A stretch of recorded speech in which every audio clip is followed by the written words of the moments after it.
So here I'm using a 12 or 13 millimeter bolt, and these are grade 10. This ensures that the threads won't be ripped easily, because it takes tremendously a lot of torque to move these drum disc.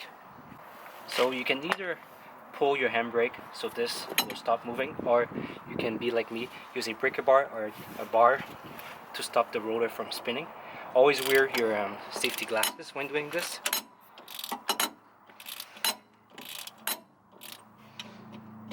So, alright, there you go, we got it out. So now first things first, I'm going to use brake cleaner. Clean everything I see.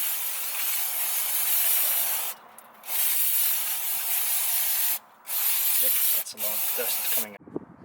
Just going to show you guys very quickly why I decided to change the brake shoes on my Honda Civic.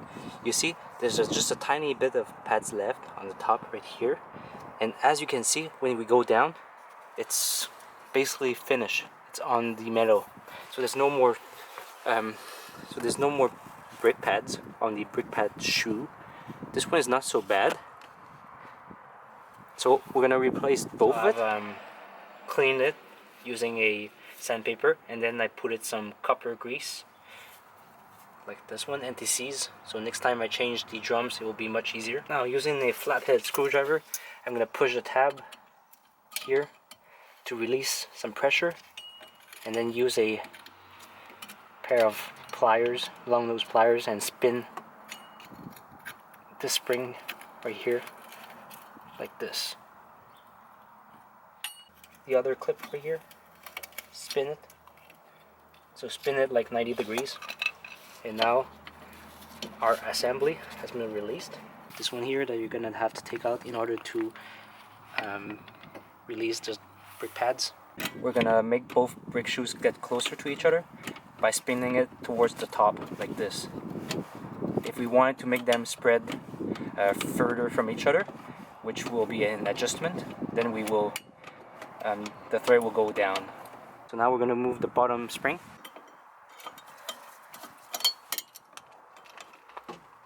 Okay, so I pulled it from here. You see, it's like almost the end. And now hold it with a plier because you don't want it to fly out. Try to poke it out to make sure it's coming out, because there's still a little bit of hook. There you go. And now we have the top. Now there's a spring right here. This one is the easiest spring among the 3 springs. So it's like this clip. I'll show you right here.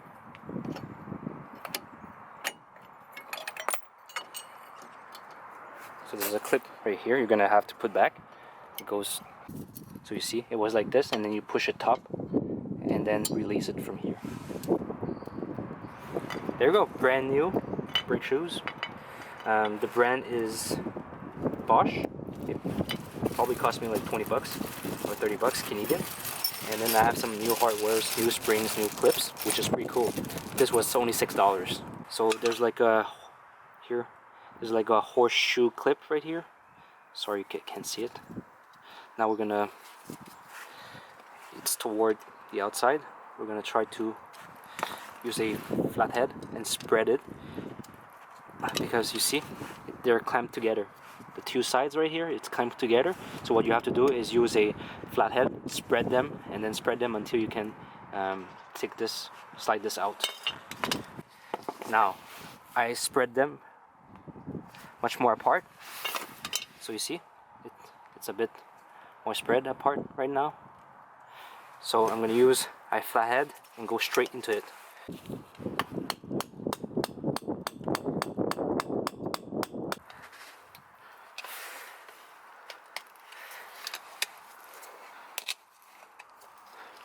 So I'm trying to use the pin and pry it from the angle like this with the flathead. Okay, we got it. Be careful, there's a washer on top. On this pin, we have to hammer it from the back.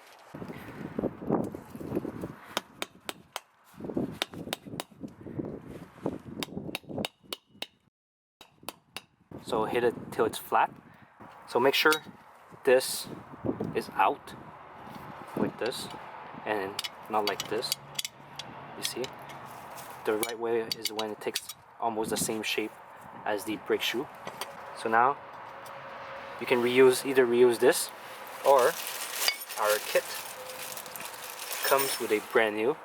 I have to use these small pliers like this.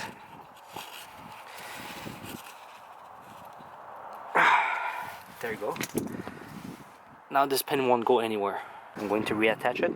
So pull the spring back up with your hands like this and like this. You see, brake shoes like here.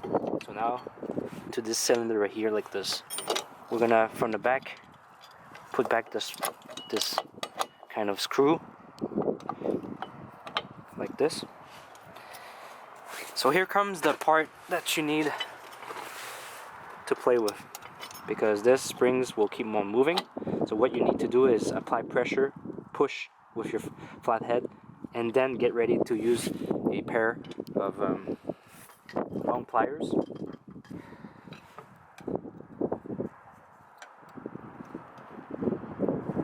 Okay, see, I have to play around.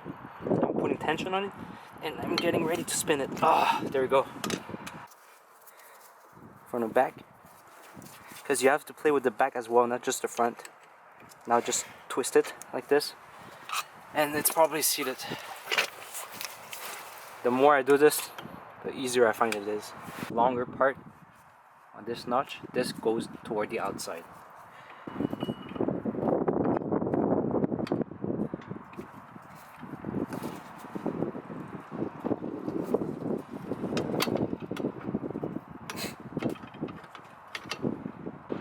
Just simply hook it like this. So far there's no tension yet. So now I got it on. Also make sure that everything is correctly installed. The notch here, the springs, this one. Just make sure that the two brake shoes are behind this metal bracket. You remember this lever here? There's a hole here. Put it back like this. So this will be touching your gears and your spring. Pull this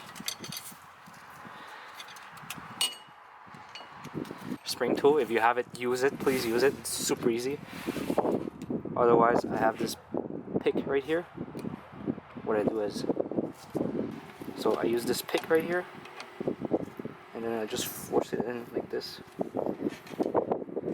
Now, working on springs, I strongly suggest you wear some gloves. You wear some protection.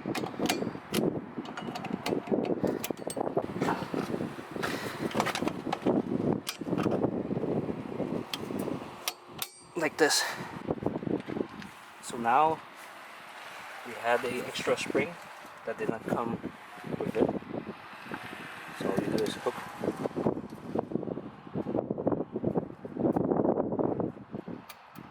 This part, take a hook like this, bring it down like this. So you're gonna keep playing, adjusting.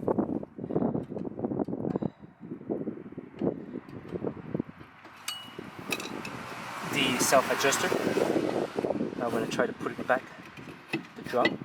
If it doesn't fit, then we're going to have to make it more loose by pushing it toward the top. If you want to make it tighter, you push it toward the gear toward the bottom. Too snug either. Just going to push it tiny little bit. Tight enough, so we're going to repeat the process.